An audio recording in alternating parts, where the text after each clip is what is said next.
Hi, Migo from SentinelOne here. Let's see how we are capable of detecting a file that doesn't have a macro but it's still malicious. I'm copying the file to the hard disk and I'm running that.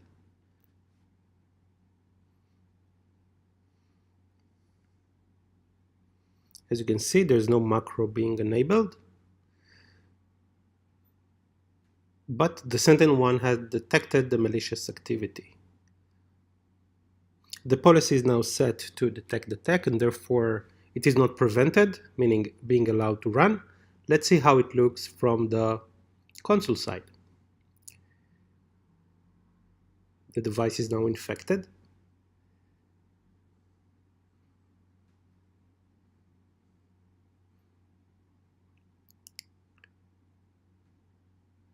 Let's see the details about this infection. As you can see, it was detected by the document and script engine. There is an overview of the activities that was recorded.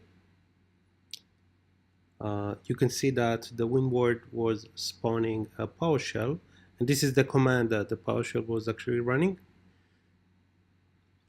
It was also communicating with several IPs. Let's see them.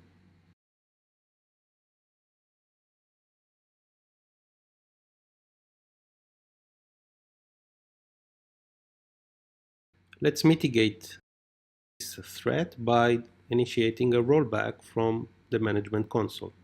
There's a simple click here. Let's see what it means from the agent side.